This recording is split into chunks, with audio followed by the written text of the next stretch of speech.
Welcome to Boatcast, a podcast on a boat where we gently float through the stories.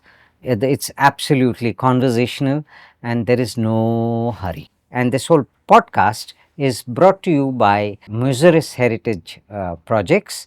And right now they are having a conference which is called the International Spice Routes Conference, where they have invited scholars from 22 countries and all across India, and these scholars are so learned that it will take a lifetime to really take and extract knowledge from them. I'm trying my best with these little episodes. Ari Archives is behind this whole show, and we are all a part of Ari Archives, and please check out our other work which we are doing. With me today is an interesting scholar, a gentleman whom I have been trying to catch from day one, and when he didn't turn up, and he is Dr. Senthil Babu. He's a historian of. I asked him, how will I introduce you? And he said, just say, very humbly he said, just say a historian of mathematics. But he is more than that. So I'm going to talk about it. He has done his PhD from Center of Historical Studies in JNU, and after which he has taken the post of faculty in the French Institute Pondicherry. He has also published a book which is published by Oxford, which is called Mathematics and Society, Numbers and Measures in Early Modern South India in 2022. Wow. But among the most interesting projects, he is a part of a collective. I'm sure he's an important part in that, which is political mathematics. Politically Mathematics Collective. Politically Mathematics Collective. And what is the collective about? It's so interesting because I don't want to talk about the other things. This is itself a show. Yeah. So some of us who have, out of interest or out of political necessity, had to confront some of the decisions that the pursuit of mathematics as a contemporary discipline, be it in the universities, research institutions, or decision-making processes which affect, let's say, our coastline, decision-making that affects working people living on the coast, or let's say the calculation of minimum wages or anything. So a lot of computational work goes into practices that make particular decisions, which comes and changes the lives of people, especially the lives of the people about which people who pursue mathematics have no clue about. Amazing. So we thought it's high time that we bring in these practices of mathematics into public and political scrutiny, and high time that we provide that luxury exemption that this discipline has got for a very long time. And that's how we got together. Some of us are working mathematicians, mathematics teachers, mathematics educationists, historians, and then we are looking at issues of how household indebtedness thriving and increasingly growing due to the microfinance industry, which is then seeks the knowledge and support of working mathematicians who do modeling of vulnerability of working women, and therefore when to push more credit, things like that. So we look at these kinds of practices which affect the working people directly, and where do particular mathematical practices come into decision making and promote these things. So that's how we got to it. Absolutely. And this also, I'm sure, is talking about the privileged versus the not so privileged. Yeah, and the people who are privileged and entitled are taking decisions for the not so privileged and the people who don't have anything. Yeah. I think there is a growing thing. We only have to listen to it more carefully. Is that there is a growing articulation of people who do different occupations, and they are beginning to ask. I think they have been asking this for a long time. is that how is it that people who do not understand the work that we do, who do not participate in the labor that we make, how do they get to decide about how we should work and how we should pursue our labor?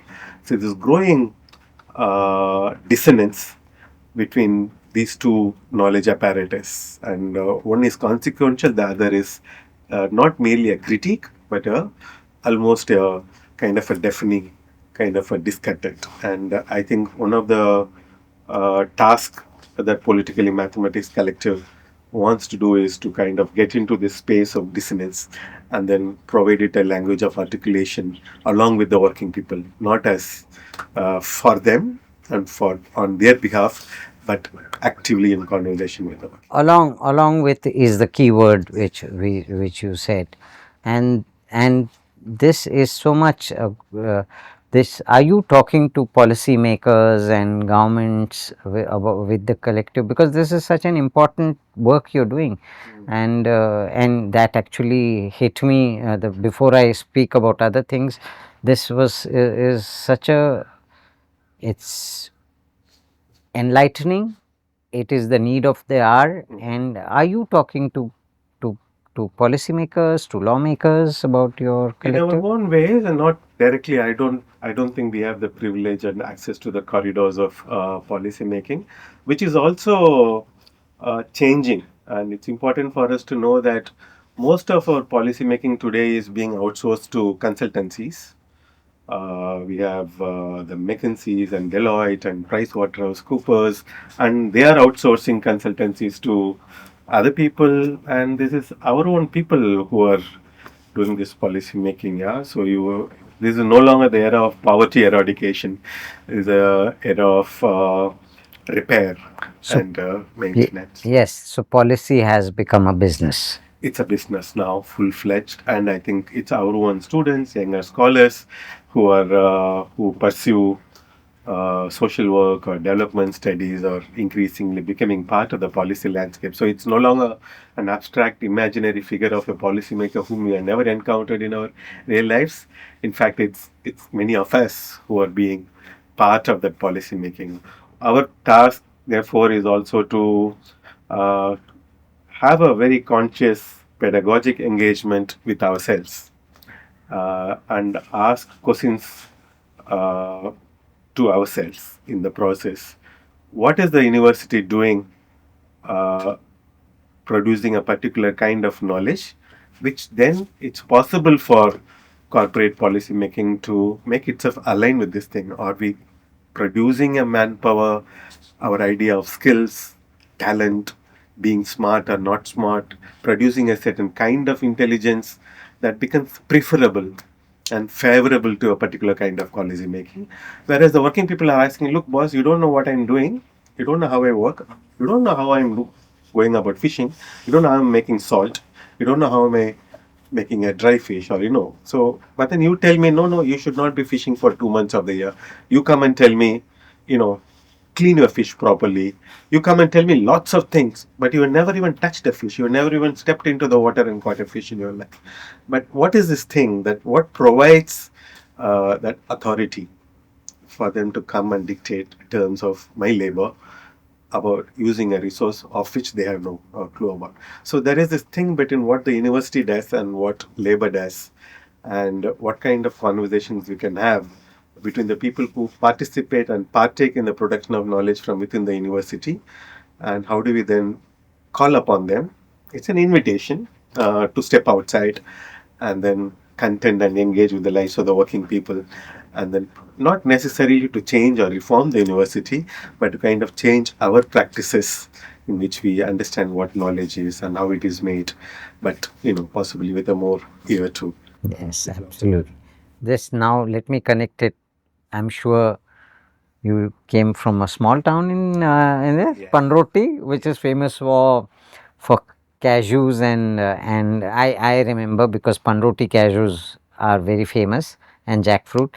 Were you always interested in maths as a child, or that you had a shift in journey, or how did this whole journey of becoming a maths historian. That's my, I mean, that itself is a beautiful. So, how did this journey begin? No, growing up in a caste society, in Tamil society particularly, I'm sure it is an experience for many. It's that when you grow up, when you go to school, there is always someone who is supposed to be more intelligent than you. And you step outside the school, step into your village, and that so-called intelligent person is someone whom you cannot easily approach because he's of the upper caste. He usually lives next to the temple, and there is a grammar to the space in which intelligence shares in a rural society, and where Yes, yes. it's not. So it always was it's painful because you do not belong to that. You do not belong to that class of intelligence, just because you don't live close to the temple, or just because you don't. So this untouchability of that knowledge, which is produced in a thing, always very pertinent, striking. It is alienating in the way you partake, but it takes a long time to process and understand and this thing. The other set of thing is to due to my from the student movement days. We come from a period of being active in student politics when it's not to make a trade union out of student movement in the universities, but we came out of a tradition of doing student politics where we need to actively work with the working people outside and then bring their concerns into our conversations as part of university students. So student movement meant not to have student unions and ask for demands on welfare of the students within the campus, but to increasingly take the campus outside and then participate in the realities of the working people outside the campus. And that's how. So there, one thing that I'm sure it struck us, many of us, is that why is it that the hardest working people gets valued the least in terms of their wages, whereas the people who hardly do anything get paid the most. So this class of this thing. So these two things somehow thought, and then these questions about intelligence and questions about uh, values that we make. I thought there is something that connects both of it. So I wanted to understand it, and what else but mathematics, which is supposed to provide uh, the field for these things, and then makes. And you chose history as a path for. Yeah, history because I did my undergraduate in mathematics, very interested in mathematics, and it's my friends and comrades in the student movement said, well, one way to understand this thing is to go back to the past and travel. So I went to JNU and did my master's in history. And In Tamil Nadu and Pondicherry also, because the Dravidian movement was very strong after Periyar, and at least it gave voices to people needed to be heard, and the underprivileged or the less privileged got a lot more than other states for sure. That I'm sure you agree. But there was a lot of animosity also because they deserved it and now they were getting it. Many people didn't like it. I'm sure, right? yeah. That's what happened. I saw this. It's part of a long political social transformation. I think the contribution of the Dravidian movement to the sensibilities of people living in the thing. I mean, it's still going on. It's not a process that has been accomplished because we still have uh, fathers and brothers killing their own daughters and sisters for so-called violations of the thing. We have honor killing on the one side. We also have the cycle of the promise of education fulfilling its promise, but then also pushing people into cycles of precarity and vulnerability on the other side. So I think but we all carry the political education that the Dravidian movement has given us, growing up in that society, listening to those speeches, reading their literature, is one of the most defining element of, I think, for many of us. Senthil, this is how this conversation will go. We were going to talk about maths, but we really spoke about an important thing that needed to be spoken about, and that is because of your collective. Yes. Because, and that I'm so glad you did speak about it, and I will double click on that. I will come back to that collective. I will be in touch with you because this movement needs to be spread across India. And thank you for this. You have done work on the traditional math, and your book is also about that, about the traditional mathematics which happened in Tamil Nadu. So one such method was the Thinnai school. Thinnai? Yeah. What does the word Thinnai mean? Thinnai means, I thought, eat. Is it the Brahminical way of saying it? Thinnai? No, there is a grain called thinai. Thinnai. Thinai, yeah, without the emphasis in between. Ah. Thinai is a raised platform in front of the traditional Tamil households. It's a veranda, what you call it in them. The British called it the pile. So it's meant for. In Hindi, it's called chabutra. So here usually we have these two long, depending on the size of the house and the capacity of the thing, or even cast. The size and dimensions of the thinai varies. But thinai school is one where we have evidence from about the 17th century, when except for the oppressed caste or what Dalits, everybody else went to this school. It's a single teacher school. Okay. So no girls and no Dalits, but otherwise everyone could ideally go to these schools, and it what we call elementary learning in letters and numbers happened in these schools. So you learnt numerals and letters, what the British later in the 19th century call it elementary reading, writing. That was a space of learning, and we only know more about the Thinnai schools from the later period colonial records. We don't have a contemporary account of how exactly the Thinnai school functioned. But if you reconstruct the practice of pedagogy of the Thinnai school from the colonial records a bit more critically, from your sensibility, then it tells you that children usually within the age group of 5 and 14 went to these schools. So was it a formal structure, or all the students sat together and learnt? Yeah. Or were there classroom? Because after the British came, there were classrooms, and so were this. No, it was just one Thinnai. Okay. Everybody sat together. But there is a principle, what later the British call it the monitorial system. Okay. Which is the teacher hardly taught the entire class.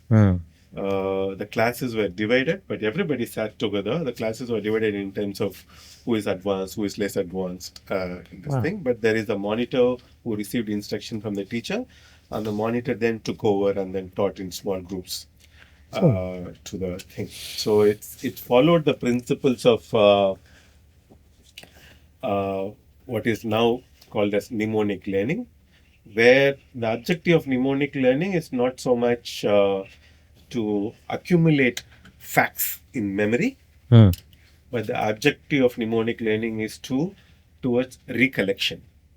So whatever you remember, you should be able to recollect. So the objective of learning, therefore, is how prudently you recollect which fact in what context.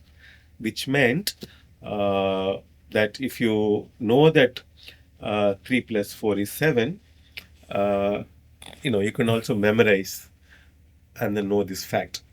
But then you should know when to add and when not to add. Right? So these kind of things. So there's a whole mnemonic process of learning which is associated with problem solving. In anticipation of problem solving. Right? So morning sessions usually involved one person reciting the number series, followed by multiplication tables, everybody in chorus, then followed the leading student, then you memorized it. And then it also had this thing, the distinction between reading and writing after did not exist. It was loud recited and simultaneous writing. So you spoke aloud, recited aloud, and as you wrote on the sandboard. And then so that it's called in Tamil, Kai Pazhakam and Na Pazhakam, practicing the finger and practicing the tongue Oh, together. kai parakam means habit of the kai, of the hand. Yeah. And So you have to train your finger and and training the tongue. tongue, nak. So you trained it together. So the cognitive element of learning, you associated the number with the sound, associated the number with its notation. You learnt it together, and then you also associated the number in relation to its every other number through the operations of addition and multiplication, and then should be able to do it. So that's simply put. So mnemonics actually, what you touched upon, and you said learning is not is important, but it's not the only thing. You have to recall what you have learned.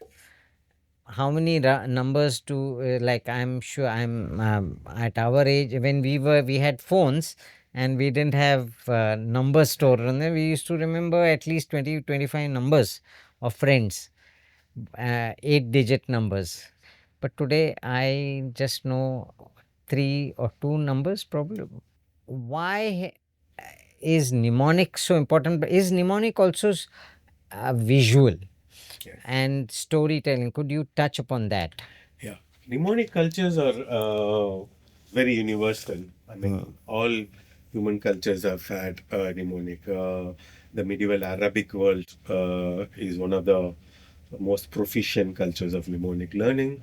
Most of biblical learning is mnemonic till higher education comes in. So it's fairly universal. It's nothing unique or specific to any one particular culture. The idea of recollective memory, which is central to mnemonic learning, is that it includes reading, writing, with the sound and the practice of writing together, and it's very visual in the sense that the mental imprint of the letter is integrated to the sound of the letter. Oh, And then you put together words and you put together numbers and you understand the relationship in which how they are put together, how do they come together and make a meaning, right? So it's therefore, and this is what later came to be called as mechanical memory, because the British thought, what is this? Somebody is standing up and talking, everybody else is reciting after this parrot. Even parrots can do it. Why are children doing it? So they called it, this is rote memory, mechanical memory, learning without understanding, learning without reflection. So all those tags got associated with it. And therefore, recollection became a liability to modern learning. And once recollective memory becomes a liability to modern learning, you need to erase memory out of learning. And the only way that you could erase memory out of learning is to distinguish the stages of reading from writing. First, you learn, like all of us learned alphabets, went to school, and then first, we follow, and then we separate writing and the violence of writing that we all know. That young children are these days given impositions to write 1,000 times the same alphabet as a punishment, right? This thing about, and there are lots of problems of modern pedagogy, reading and writing. This is not to celebrate mnemonic in the thing, but this thing also called the erasure of recollecting memory from within the purview of learning itself, produced a different kind of subjectivity to knowledge, which is, I think, and therefore produced a different kind of hierarchy within the classroom, which is what is the transition part of it.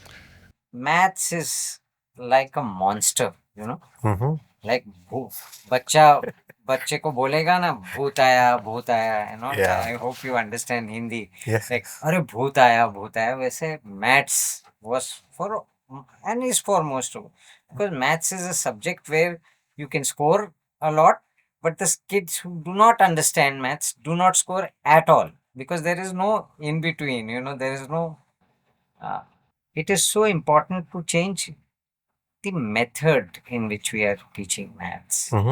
So, do you think that we do not create the love for maths?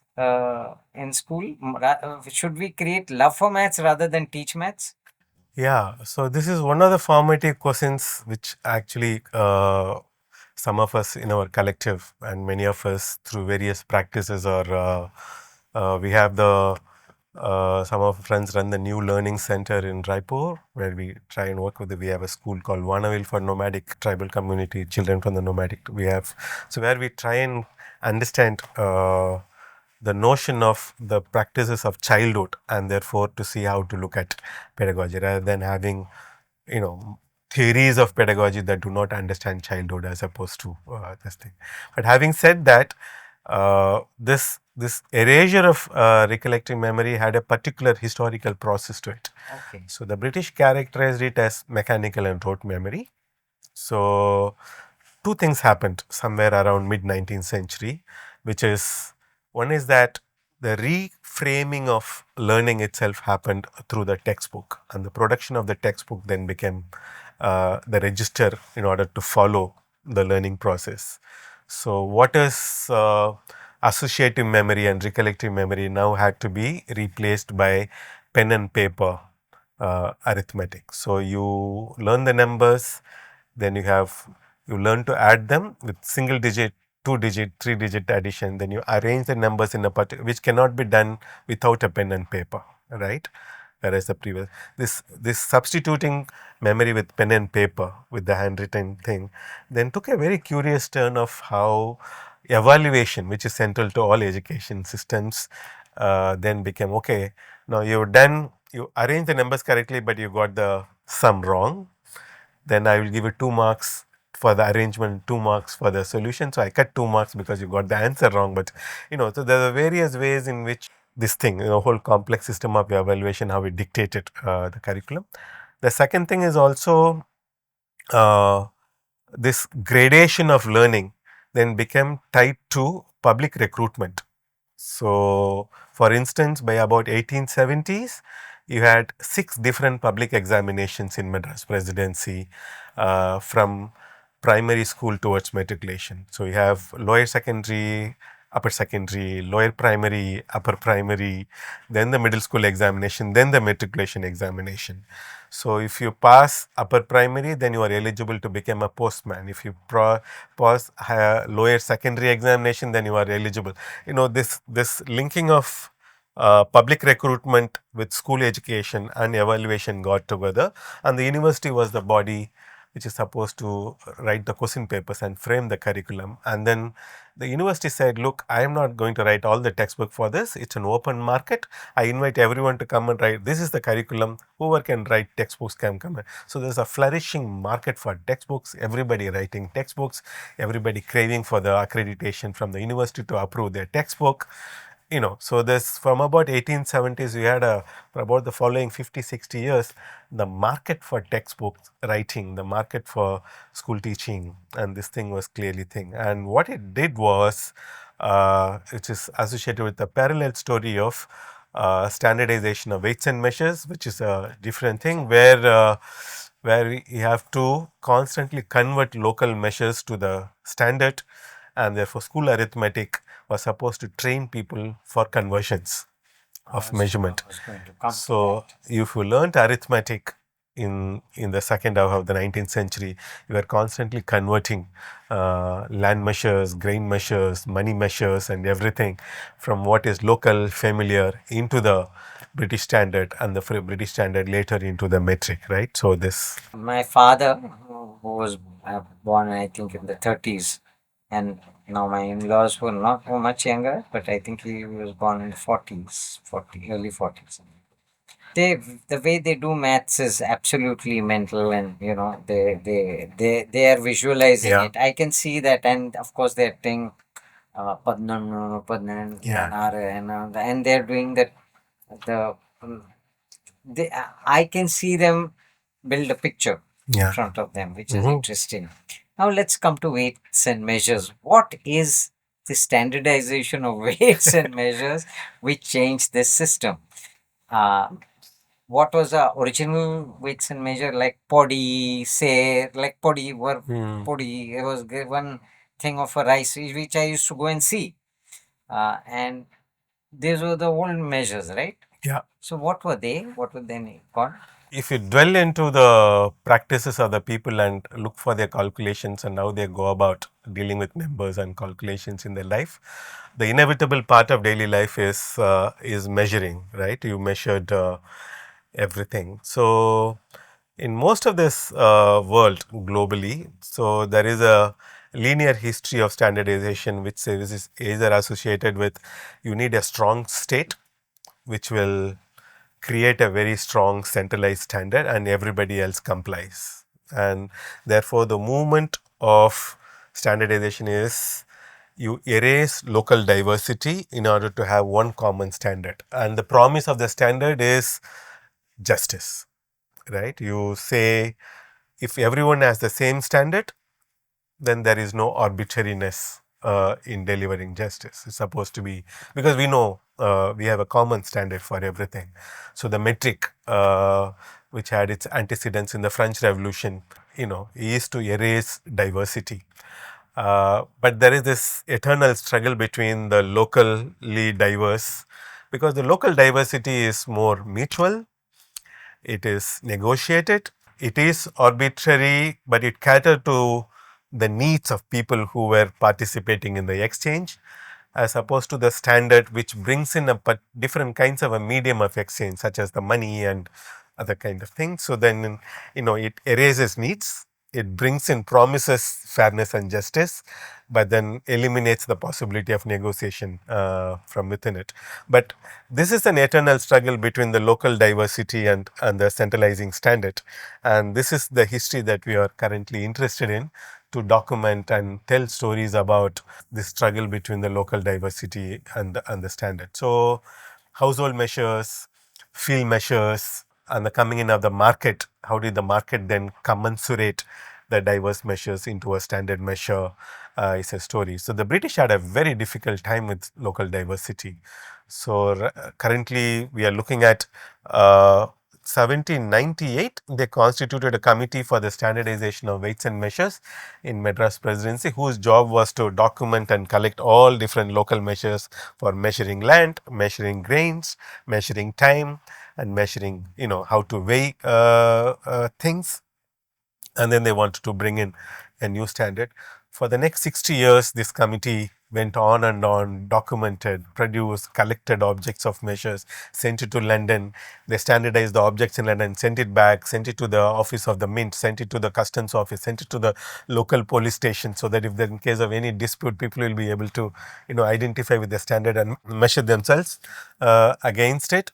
But it was a complete failure, right? So what makes this locally diverse measures so resilient?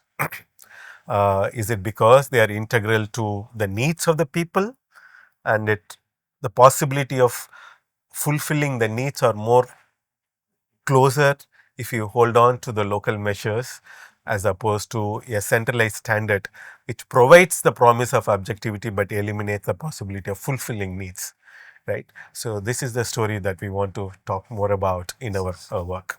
This is excellent, and we are actually running out of time. Okay. The other guest is coming, but I am going to call you and talk more about this, because one is education itself has to change. We need to adapt the collaborativeness of within a school at some stage, where students collaborate much earlier than in the present school system, where they go grade to grade. They are not collaborating with the older or the younger students. No. But in life we do. So that we have to deep dive into. And then this whole politics of measures, Yeah. the the standardization of measures, and it continues Yes. up to crypto. Yeah. Yes. And we also someday, because really yours is the longest podcast we have had, and I think we have over 45 minutes, and we have not realized, because and I have not even scratched the surface. And I'm sure we'll find more occasions. I will come across. We just need to find a boat and a river. Sure, thank you. And we will do this, or we'll call you wherever possible Yeah, to do please. this again. Thank you so much, Thank you. Senthil, and it was a pleasure talking. Okay.